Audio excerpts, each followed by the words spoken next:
안녕하세요. 오후의 책방입니다. 오랜만에 낭독 영상으로 찾아왔습니다.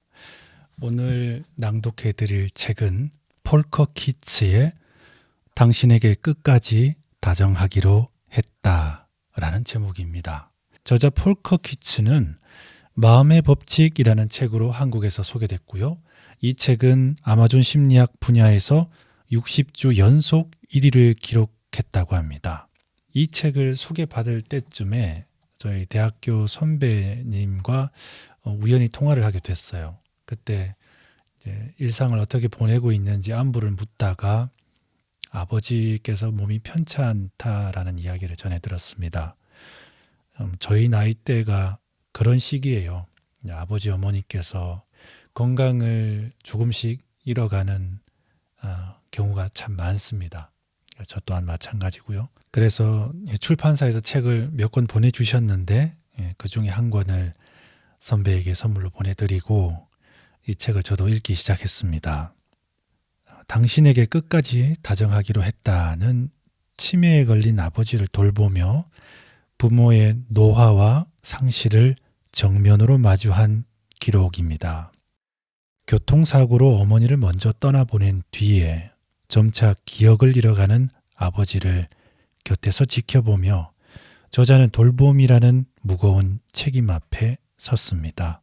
언제 부모를 대신해 결정을 내려야 할지, 부모의 뜻을 어디까지 존중할 수 있을지 같은 현실적인 갈등에서 출발해 남겨진 자로서 겪는 죄책감과 무력감, 그리고 끝까지 함께 한다는 말이 요구하는 책임감, 감정의 무게를 섬세하면서도 담담히 그려나가고 있는 책입니다. 이 책의 뒷장에는 이런 구절이 있어요. 마지막 포옹에서 그것이 마지막인지 몰랐다. 마지막 다툼에서 그것이 마지막인지 몰랐다. 마지막 통화에서 그것이 마지막인지 몰랐다. 사실 그런 상상조차 하지 못했다. 이 구절을 처음 보는 분들은 아마 책의 내용이 치매 걸린 아버지에 대한 또 그 아버지와 함께한 자신의 이야기니까 아버지를 떠나보낼 때 감정을 적은 글이라고 생각하기 쉬운데요. 사실 이 구절은 갑작스럽게 어머니가 돌아가셨을 때의 상황입니다. 책을 쭉 읽다가 여러분들께 낭독해드리고 싶은 부분이 참 많았는데 저도 고민하다 보니까 이제 서서히 기억을 잃어가는 아버지와 함께하며 아버지의 임종을 준비하고 있는 저자가 어떤 마음으로 준비하고 기억을 보존해야 될지에 대한 내용이 담겨있는 그 부분을 낭독해야 되겠다는 결론에 다다랐습니다. 현장 봉인 2021년 11월 1일 월요일에 우리는 아버지 집에서 출발했다. 구름이 낀 날씨였고 오전 8시 30분에 바깥 온도는 섭씨 8도였다. 걱정했던 것보다 빠르게 자동차에 모든 짐을 실을 수 있었다. 커다란 여행 가방 2개 사이에 카펫도 하나 넣고 그 위에 스탠드 조명도 실었다. 카펫과 스탠드 조명은 모두 오래전 아버지가 성장한 니더라인 지역의 할머니 집 거실에 있던 물건이다. 하루 전날 내가 실수로 차고문에 부딪혀 부러뜨린 자동차 안테나는 내가 청소년 시절 사용하던 전기 실험 키트에서 꺼낸 초인종 전선으로 대체했다. 이 전선을 테이프로 감아 지붕에 고정했다. 긴 여행 중에 조금이라도 즐길 거리가 필요했다. 자동차는 차고 앞에 대기하고 있었다. 우리는 아버지가 43년 동안 살았던 집을 한 바퀴 돌며 방을 차례로 보여드렸다. 먼저 지난 17년 동안 혼자 잠자리에 들었던 더블 침대가 있는 침실로 안내했다. 그리고 아버지의 앞치마가 아직 걸려있는 주방으로 안내했다. 그 다음엔 다이닝 룸으로 갔다. 구석 벤치 의자가 아버지의 자리다. 아버지는 그곳에 앉아 맞은편 언덕의 들판 위에서 풀을 뜯는 양들이며 멀리서 떨어지는 눈송이를 바라보는 걸 좋아했다. 멀리서 떨어지는 눈송이가 창문 앞으로 떨어지는 눈송이보다 더 빠르게 내리는 것 같다고 했다. 저녁 8시 정각이면 레지던스의 접수처는 문을 닫을 것이다. 그 전까지는 도착해야 한다. 우리의 내적 불안은 기관총처럼 빠르게 요동쳤지만 우리는 아버지에게 충분한 시간을 드리기로 했다. 아버지는 우리가 떠난다는 것을 이해했다. 그러나 그것이 작별이라는 것을 이해하지는 못했다. 공식적으로는 우선 4주 동안 시험 입주를 하는 것이다. 치매에 걸린 아버지가 이제 혼자서 생활하기 힘든 지경에 이르러서 폴커 키츠는 아버지를 자신의 집 근처의 요양원으로 모시기로 결정합니다. 바로 그 떠나는 날 장면을 묘사한 겁니다. 물론 그렇게 결정하기까지는 많은 시간이 필요했습니다. 우선 아버지가 그곳을 떠나지 않으려고 했고, 하지만 병세가 너무 진행이 되어서 병원에서도 그리고 아버지 스스로도 더 이상 혼자 있을 수 없다는 걸 알게 된 거죠. 이동하는 동안 나는 레지던스에서 걸려오는 전화를 받을 것이다. 앞으로 상황이 어떻게 전개될지 너무나 명확한데도 계약을 정말 한 달로 설정할 것인지 분명 물어볼 것이다. 그렇게 약속했으니 어쩔 수 없죠. 나는 이렇게 대답할 것이다. 아버지는 우리가 베를린으로 출발한다는 것을 이해했다.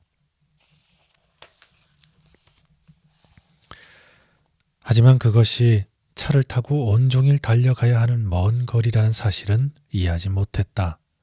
아버지가 말했다.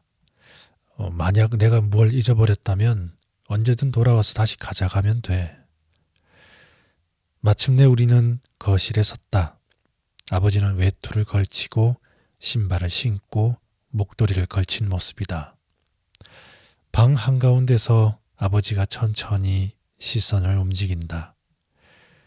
시선이 어머니의 사진들이 모여있는 장식장을 지나 녹갈색 유리문 뒤로 고급 도자기에 찬의 윤곽이 보이는 주방 장식장을 향한다.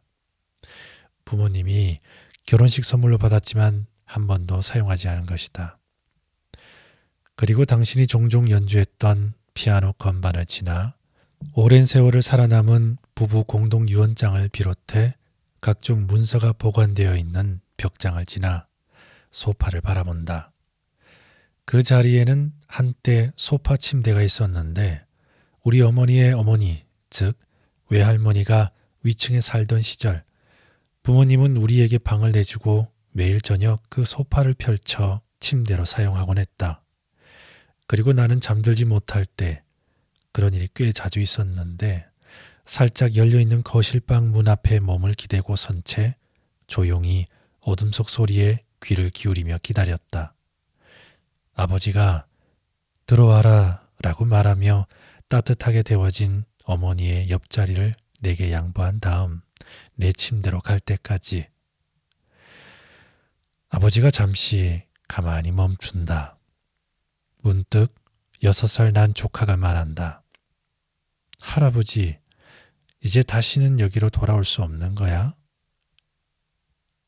다시 읽어야 되겠네요. 할아버지, 이제 다시는 여기로 돌아올 수 없는 거야? 조카는 다시는 이라는 단어를 강조한다. 아버지가 집안을 천천히 돌아보던 모습과 조카의 목소리가 내게는 그 어떤 것보다도 마지막 순간을 의미하게 되었다. 그것은 우리가 현재를 떠나 그것을 뒤로 남기고 마무리하는 것, 또한 사건이 마침내 과거가 되고 경험이 최종적으로 기억에 저장되는 과정을 상징한다. 아버지가 그날 아침 집을 떠나면서 문을 닫았을 때 그분에게는 되돌아올 수 있는 길이 사라진 것이다. 그런 사실을 깨닫지 못한 것이 아버지에게는 별 도움이 되지 않는다. 마치 누가 아버지 뒤에서 폴리스라인 테이프를 붙이고 그분의 인생이 펼쳐졌던 사건 현장을 봉인한 것만 같았다. 그 뒤로 1년이 지난 지금 나는 베들린에 있는 아버지 방으로 올라간다. 하루 종일 소리를 지르는 한 입소자의 방을 지난다. 복도에서 더러운 빨래를 수레에 정리해 담던 간호사가 나를 보고는 놀란 표정을 짓는다. 아버님이 오늘은 당신이 오지 않을 거라고 하셨어요. 다퉜다고 하시던데. 전날 우리는 산책을 했다. 맑은 날씨 덕분에 12월인데도 마치 봄 같았고 거리에서는 사람들이 대화를 나누고 있었다. 아버지의 얼굴빛은 건강해 보였고 움직임에서 결단력이 느껴졌다. 그 모습이 마음에 들었다. 아버지는 기분이 좋아 보였다. 그러다가 하마터면 자동차에 치일 뻔했다. 많은 차들이 오가는 교차로에서 기다리고 있을 때 아버지가 갑자기 혼자 길을 건너려고 발을 내디딘 것이다. 나는 쌩 하고 지나가는 차 앞에서 아버지를 재빨리 잡아당겼다.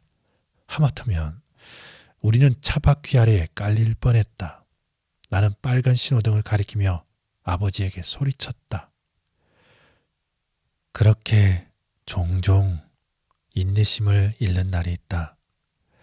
아버지한테 약을 드리겠다고 간호사에게 약속했는데 아버지가 약을 삼키지 않으려고 할 때, 서서 먹겠다고 고집을 부리다가 음식을 전부 바닥에 떨어뜨릴 때, 소변이 마렵다고 해서 화장실에 데려가 바지를 내리는데 자꾸 바지를 올리려고 할 때, 반대로 외출 준비를 위해 바지를 입혔는데 계속 바지를 벗으려고 할 때, 산책에서 돌아오는 길에 해야 할 일들이 생각나 마음이 조급해지는데 마치 누가 브레이크를 계속 밟기라도 한 것처럼 걸음마다 멈춰서서 바닥을 바라볼 때, 그러면 나는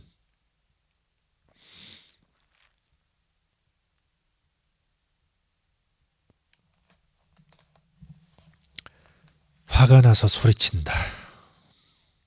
그만 좀 해요. 라고 말하며 씩씩거린다.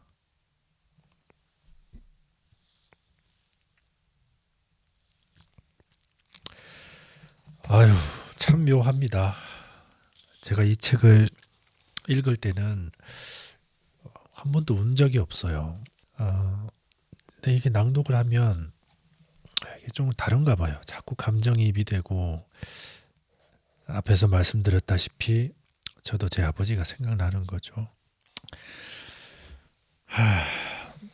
저도 한동안 이제 이런 책은 낭독하지 말아야 되겠습니다. 계속하겠습니다. 그런데 더 끔찍한 일은 종종 그게 효과가 있다는 것이다. 내가 목소리 톤을 바꾸면 아버지는 정신을 차리고 그로써 상황이 나아진다. 우리는 일주일에 한두 번 최소 2-3시간은 만난다. 그만큼 내가 인내심을 잃을 기회가 많다는 뜻이다. 인내심을 잃은 날에는 1시간쯤 더 아버지 곁에 머무른다. 아버지가 불쾌한 감정을 잊어버리길 바라면서. 어제도 신호등 사건 이후 우리는 카페에 가서 오랫동안 앉아 있었다. 케이크 2조각을 먹은 아버지는 만족스러워 보였다. 그렇게 좋은 시간을 보냈다. 그런데도 나는 잠을 제대로 이루지 못했다. 아버지의 기억에 내 모습이 너무 원하지 않은 방식으로 남을까봐 몹시 두렵다. 이미 벌어진 일을 더는 바꿀 수 없다는 사실이 두렵다. 다음 날 아버지가 돌아가시거나 나를 더 이상 알아보지 못해서 현장이 그 상태 그대로 봉인되어 버릴까봐 두렵다. 그런 위험은 지극히 현실적이며 언제든 일어날 수 있다. 나는 급한 걸음으로 달려가 아버지의 방문을 두드린다. 방문을 활짝 연다. 아버지는 한 발로 서서 양말을 벗으려 하고 있다. 라디오가 켜져 있다. 아버지가 나를 보더니 환하게 웃는다. 네가 와서 기쁘구나. 그러고는 한쪽 손을 뻗어내게 내민다. 이번에도 별일 없이 잘 지나갔다는 사실에 안도한다. 제가 다른 영상에서 한번 저의 경험을 이야기한 적이 있는데 교통사고를 당해서 제가 정말 죽을 뻔한 적이 있어요. 물론 꼭 그게 계기가 됐다고는 할 수 없지만 저는 그 이후로 제 삶이 덤이라고 생각하기 때문에 매일 아침 나갈 때 가족들에게 반드시 인사를 하고 또 아이가 먼저 나갈 때면 반드시 집 앞 문 앞에까지 배웅을 나갑니다. 뭐 사춘기 아이들이 있으니까 뭐 좀 잔소리 할 때도 있고 화가 날 때도 있죠.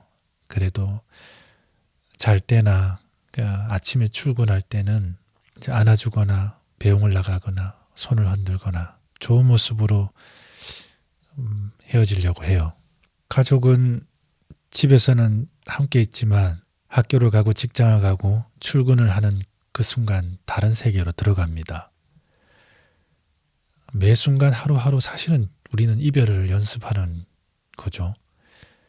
그 마지막 모습이 다툼이나 오해나 불쾌한 마음으로 헤어지질 않길 바라는 마음입니다. 그러면 너무 후회가 될 테니까요. 남은 사람에게도 떠난 사람에게도. 글쎄 언제부터 그랬는지 잘 모르겠지만 확실한 건 교통사고를 당해서 삶과 죽음이란 게 정말 문지방 하나 넘는 것이란 걸 알았을 때 그때부터였던 것 같습니다. 우리가 더 이상 변화시킬 수 없는 순간을 임계점이라고 한다. 그 지점을 넘어가면 우리는 사건을 돌이킬 수 없는 것으로, 손실을 되돌릴 수 없는 것으로, 실패를 만회할 수 없는 것으로 간주한다. 아버지가 이곳 베들린으로 이사와서 내가 정기적으로 만나게 된 이후 나는 임계점에 대한 생각에 사로잡혀 있다. 나는 어느 순간에 현재가 과거가 되어버리는지, 그 순간을 어떻게 알아차릴 수 있는지 궁금하다. 그러나 그 답을 아직 찾지 못하고 있다. 우리에게는 SF 영화에 등장하는 타임머신이 없다. 우리는 과거로 순간이동을 해 행동과 결정을 되돌릴 수 없다. 그렇지만 반복처럼 느껴지는 순간들이 있다. 우리가 어떤 일을 여러 번 또는 끊임없이 반복할 때 말 그대로 그 순간을 다시 가져오는 것처럼 보인다. 우리는 그 순간을 새롭게 불러오는 것이다. 1843년 쉐렌 키르케고르는 반복에서 실험 심리학의 실험을 설명한다. 그는 우리의 삶에서 마치 반복되는 듯이 보이는 장면들이 실제로 반복되는 것인지 알아내기 위해 애쓴 결과 오직 반복되는 것, 즉 익숙한 것을 다시 경험할 수 있을 때 우리가 행복을 느낀다고 했다. 그는 현재 일어나고 있는 반복과 과거를 향한 기억과 미래에 대한 희망을 구분한다. 희망은 새 옷과 같다. 뻣뻣하고 매끄러우며 반짝이지만 한 번도 입어본 적이 없기에 그것이 나에게 어떻게 어울릴지 또 어떤 느낌일지 알 수 없다. 기억이란 한때는 즐겨 입었지만 이제는 맞지 않는 옷과 같다. 아무리 아름다웠다 해도 이미 몸이 자라버렸기 때문에 그 옷은 더 이상 맞지 않는다. 반복은 아무리 입어도 닳지 않는 옷과 같다. 단단하면서도 부드럽게 몸에 맞아 조이지도 않고 헐겁지도 않다. 기억은 그에게 배고픔을 채워줄 수 없는 보잘것없는 동전에 불과했지만 반복은 축복으로 배를 채워주는 일용할 양식을 의미했다. 그러나 키르케고르는 실제로 반복이 존재하는지 확신하지 못했다. 이를 확인하기 위해 그는 예전에 한번 방문한 적이 있는 베들린으로 여행을 떠난다. 그러나 그곳의 상황은 예전 같지 않았다. 그가 묵었던 숙소의 주인은 변했고 왕립 극장에서 자주 앉던 자리를 구하지 못해 다른 자리에 앉아야 했다. 그는 이전에 했던 행동을 똑같이 반복했지만 모든 게 예전과 조금씩 달랐다. 진정한 반복은 이론으로만 존재했다. 키르케고르에게는 그러한 사실이 실망스러웠겠지만 그것이 우리에게는 어쩌면 마지막 기회의 가능성을 열어주는지 모른다. 익숙한 것을 다시 반복하되 조금 다르게 해보는 것이다. 이는 우리에게 수정할 수 있는 기회를 준다. 단순히 후회하는 데 그치지 않고 그 후회를 행동으로 옮기는 것이다. 형법에서는 이를 행동하는 후회라고 한다. 해야 할 행동을 하지 않았을 때 만회하는 것, 행동의 결과를 되돌려 놓는 것, 자신이 붙인 불을 스스로 끄는 것, 다음 기회에 어떤 사람과의 관계를 바로잡는 것 등이 이에 해당한다. 다음 기회가 마지막 기회가 되는 건 과연 언제일까? 내가 뉴욕에서 공부할 때 세계무역센터 북쪽 타워 107층에 바가 있었다. 그 바의 이름은 세상을 향한 창이었다. 매주 화요일이면 학생들 사이에 인기 있는 파티가 거기에서 열렸다. 그곳은 분명 숨이 멎을 만큼 멋졌을 것이다. 나는 종종 친구들과 함께 그 파티에 참여하고 싶었지만 빈번히 미루며 농담처럼 말했다. 타워는 다음 주 화요일에도 여전히 그곳에 있을 거야. 라고. 2001년 9월 11일 화요일. 우리는 드디어 그곳에 가기로 했다. 그러나 그날 아침 10시 28분. 세계무역센터가 무너졌다. 나는 기숙사 앞거리에 서서 그 모습을 지켜보았다. 검은 연기와 창문에서 점처럼 떨어져 내리는 절망적인 사람들을 목격했다.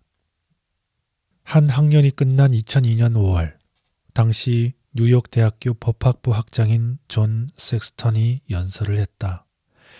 연설에서 그는 9월 11일에 대해 언급하지 않았다. 대신 그 전날인 9월 10일에 대해 말했다. 그날 뉴욕의 다양한 장소에서 식사, 커피 또는 대화를 위해 만났던 사람들을 기억했다. 그날은 지극히 평범한 날이었다. 여러 차례 강조되는 것과 마찬가지로 9월 11일도 지극히 평범한 날로 시작되었다. 섹스턴은 그 다음날 더 이상 존재하지 않게 된 사람들과 장소들을 떠올렸다. 갑자기 2,500명 이상의 사람들이 뉴욕에서 사라졌고 전날까지 갈 수 있었던 몇몇 장소도 사라진 것이다. 그는 연설을 마치면서 말했다. 저는 9월 10일이 좋았습니다. 그리고 그날이 그립습니다.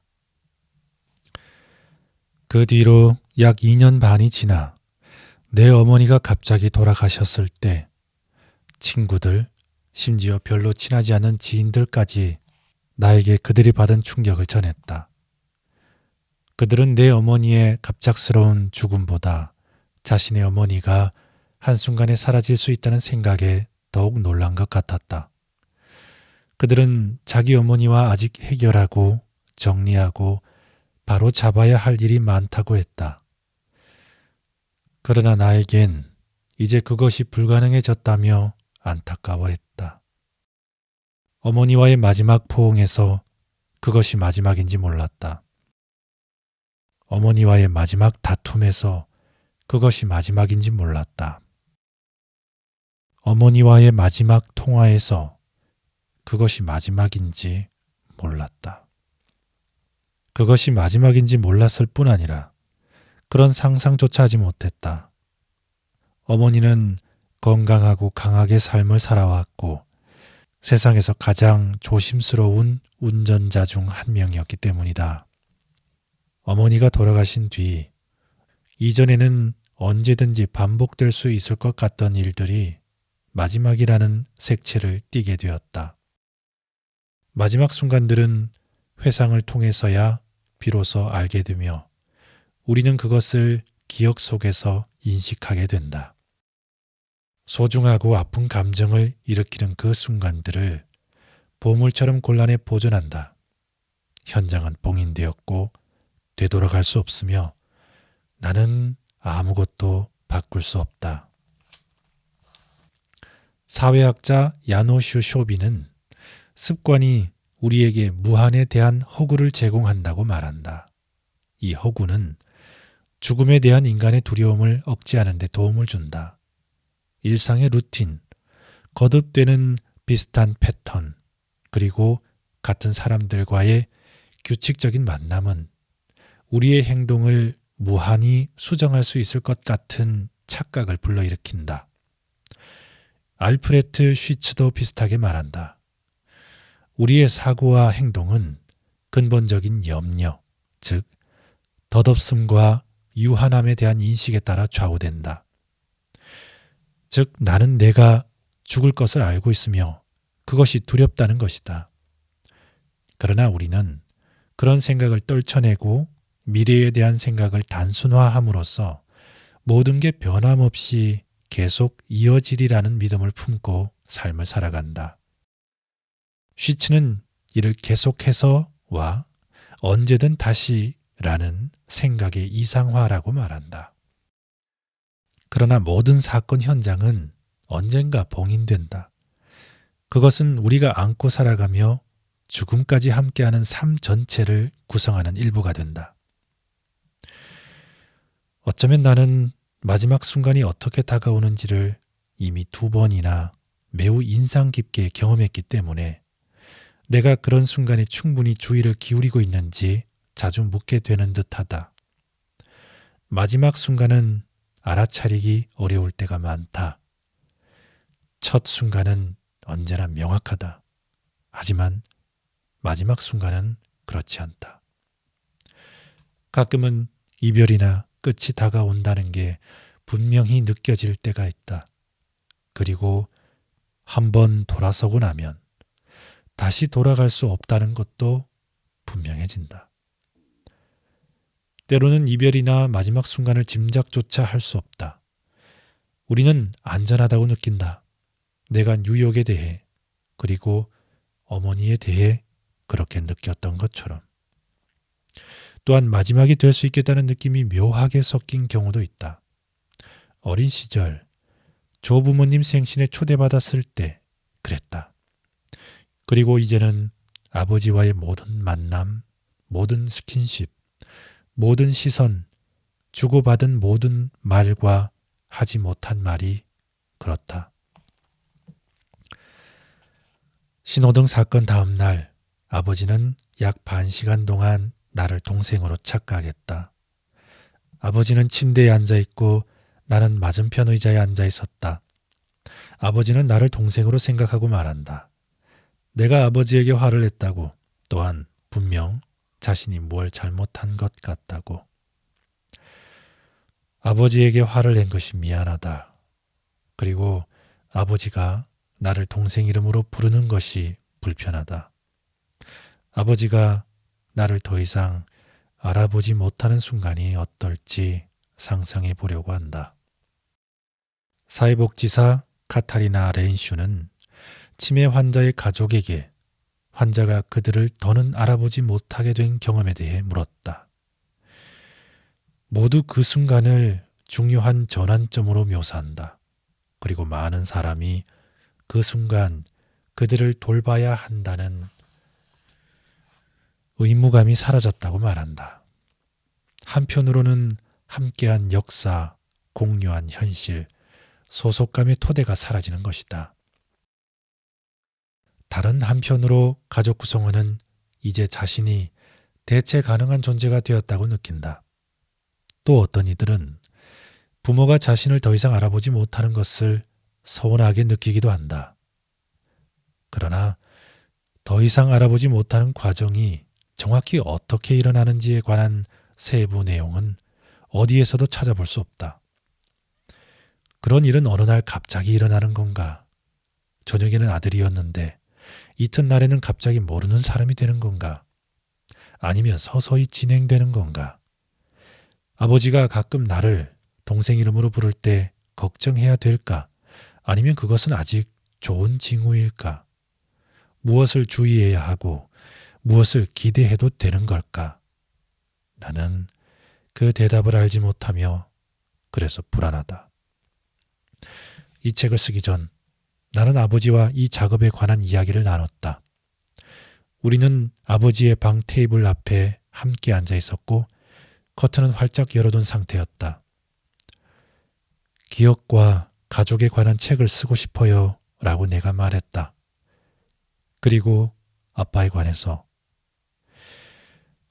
아버지는 고개를 들어 눈을 크게 뜬 채 내 얼굴을 바라본다. 매우 집중한 표정이다. 지난 몇 년간 거의 본 적이 없는 모습이다. 어떻게 생각해요? 아버지는 고개를 끄덕였다. 아주 좋은 생각이야. 사람들은 분명히 관심을 기울일 거야. 그러고는 다시 한번 좋은 생각이야 라고 말하더니 고개를 끄덕인다. 또 잠시 생각한 뒤 단 너무 개인적인 내용은 아니어야 해. 그러면 사람들은 더 이상 관심을 두지 않을 거야 라고 덧붙인다. 이 대화는 동의에 가까웠지만 결국 최종 결정은 나 혼자 내려야 했다. 아버지는 개인적인 것과 너무 개인적인 것에 대한 결정을 나에게 맡겼다. 나는 아버지의 지침을 다음과 같이 해석한다. 너무 개인적인 경험이란 그것이 지나치게 특수하거나 그 이야기 속에서 다른 사람들이 자기 자신을 발견하지 못해 충분한 관심을 기울이지 못하는 것을 뜻한다. 그러나 내가 조사하면 할수록 매우 개인적이고 유일무이한 듯이 보이는 일조차 얼마나 일반화할 수 있는지를, 그것이 얼마나 많은 가정에서 반복적으로 발생하는지를 점점 더 알 수 있게 되었다. 거기에는 노화와 질병의 과정, 그것들이 서서히 다가오는 방식과 그러한 문제가 놓여 있는 사회적 조건, 가족관계의 미세한 변화, 걱정, 두려움, 긴 밤들, 웃음 등이 포함된다. 나는 이 책이 매우 개인적이 될 것이며 그렇게 될 수밖에 없음을 점점 깨닫는다. 아버지가 살아있는 동안 이 책을 쓸 수 있을까? 또는 더 나아가서 출판할 수 있을까? 사람들은 글쓰기의 대상이 세상을 떠날 때까지 기다리지 않던가? 그것이 예의 아니던가? 그에 대한 고민이 깊어질수록 지금 바로 책을 써야겠다는 결심은 더욱 확고해졌다. 죽음을 기다리는 것은 예의가 아니라 오히려 비겁하게 느껴졌다. 거의 매일 눈을 마주치는 상대에 관해 글을 쓰려면 더 많은 용기가 필요하다. 미화할 가능성이 사라지기 때문이다. 무엇보다 아버지가 살아있을 때 쓰는 것이 사망한 후 아버지에 관한 기억을 기록하는 것보다 낫겠다고 생각했다. 나는 아버지와 그의 삶, 그리고 질병에 관해 쓰는 것이 내 안에 새로운 깨달음을 가져올 것이며 그게 우리 두 사람에게 도움이 되리라고 믿었다. 아버지가 더 이상 살아있지 않을 때까지 기다린다면 내 깨달음은 아무런 도움도 되지 못할 것이다.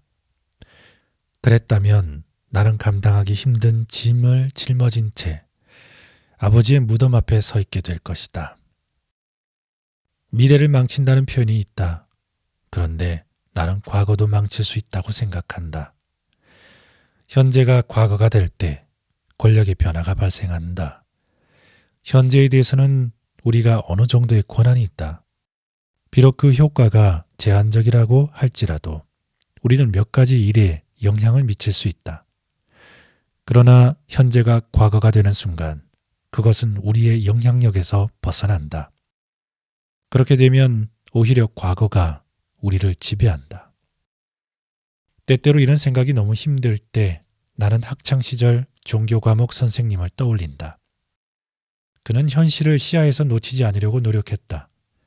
기존의 어떤 교재도 마음에 들어 하지 않았기 때문에 자신이 직접 만든 교재를 썼고 그 교재를 복사해 우리에게 나누어 주었다. 그가 했던 많은 말이 내 기억에 남아있다. 한 번은 우리에게 대략 이런 말을 한 적이 있다. 우리가 모든 사람과 특히 부모님과 항상 서로를 잘 이해하고 지낸다는 것은 비현실적인 일이며 또한 그럴 필요도 없다. 사람들이 서로 교류할 때 갈등과 다툼이 생기는 것은 지극히 정상이며 그것은 걱정할 필요가 없는 일이며 갈등이나 다툼을 없애려고 애쓸 필요도 없다고 했다.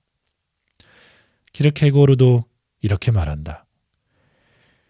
노년의 사람에게 웃음을 가져오는 과거가 있는 것만큼이나 눈물을 요구하는 과거가 존재하는 것 또한 지극히 건강한 일이다. 나이든 노인 중 삶 전체가 오로지 만족스러운 사건으로만 이루어진 사람은 없다. 나는 가끔 생각한다. 사건 현장이 우리가 누구와 조화를 이루고 있는 순간에 봉인될지 아니면 갈등을 겪는 중에 봉인될지는 단순히 운에 달린 문제 아닐까. 삶은 조화와 갈등 이 두 가지를 모두 제공하며 그것이 밀물과 썰물처럼 번갈아가며 우리의 삶을 채운다. 그 삶이 어느 지점에서 갑자기 우연히 멈추는지가 정말 중요한 문제일까?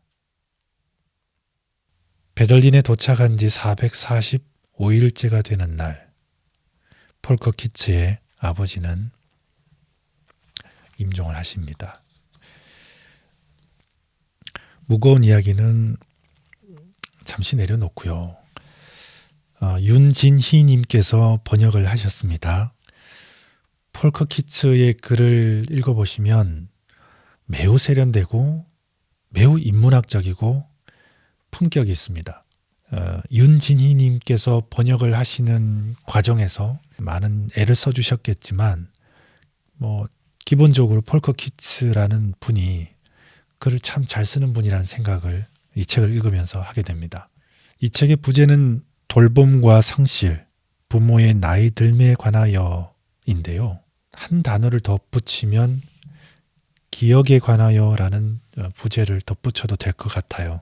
오늘 하루를 어떤 기억으로 채울 것인지, 어떤 기억으로 남길 것인지, 내가 누군가와 마지막 순간을 보낸다면 그에게 어떤 기억으로 남아있을 것인지 많은 생각을 하게 되는 책이고요. 책에 대해서 너무 과도하게 칭찬하는 건 사실 옳진 않지만 만약 이 책을 읽는다면 여러분은 이 책을 읽기 전과 많이 달라져 있을 것이라는 확신이 듭니다. 폴커 키츠의 당신에게 끝까지 다정하기로 했다 였습니다.